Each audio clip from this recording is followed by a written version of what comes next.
అత్యాధునికమైన టెక్నాలజీతో fertility treatment అందిస్తోంది Medici IVF. ఒకవైపున పేదవాడి గురించి, ప్రజల గురించి మనం ఇన్ని అడుగులు వేగంగా వేస్తా ఉంటే,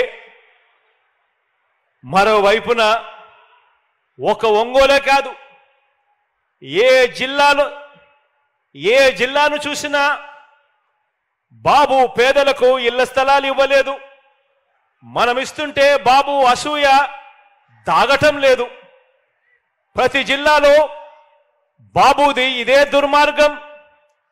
పేదల ఇంటి నిర్మాణాన్ని అడ్డుకుంటూ కేసులు వేయించడం ఆయనకు సహజ అలవాటుగా కూడా మారింది. ఇవన్నీ చూస్తే అనిపిస్తుంది, ఇటువంటి కార్యక్రమాలు చేస్తూ ఉన్నప్పుడు, ఇటువంటి చంద్రబాబు నాయుడు గారిని చూస్తే అనిపిస్తుంది, 100 మంది సినిమా విలన్ల దుర్మార్గం కంటే పురాణాలలో మనం కథలుగా విలన్లుగా చెప్పుకునే రాక్షసులందరికంటే కూడా ఒక్క బాబు దుర్మార్గం వీళ్ళందరి విలన్ల కంటే ఎక్కువే అని చెప్పి కూడా ఇటువంటి అన్యాయాలు చేస్తా ఉన్నప్పుడు చూస్తే అనిపిస్తుంది. ఎందుకు అనిపిస్తుంది ఇంత బాధ అంటే, దానికి కారణం ఏమిటనంటే, చివరికి అమరావతి అని వీళ్ళు చెప్పుకుంటా ఉన్న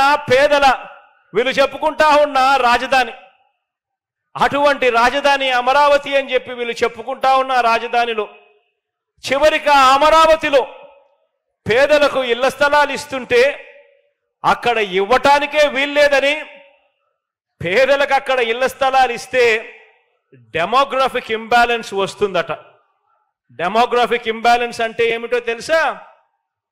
పేదలకు అమరావతిలో ఇంటి స్థలాలు ఇస్తే కులాల మధ్య సమతౌల్యం దెబ్బతింటుంది అని ఏకంగా నిస్సిగ్గుగా ఈ పెద్ద మనిషి కోర్టుల్లో సైతం కేసులు వేసి కేసుల్లో కూడా వాదించాడు అనంటే, ఇటువంటి వ్యక్తి ఇంత అమానుషంగా కోర్టులో తన లాయర్లను పెట్టి వాదించాడు అనంటే, ఇన్ని దుర్మార్గాలు చేసి కూడా బాబు ప్రజా జీవితంలో జంకు గొంకు లేకుండా ఉండగలుగుతా ఉన్నాడు అనంటే, ఇంతకన్నా అన్యాయం ఎక్కడైనా ఉంటుందా అని ఆలోచన చేయమని అడుగుతా ఉన్నా.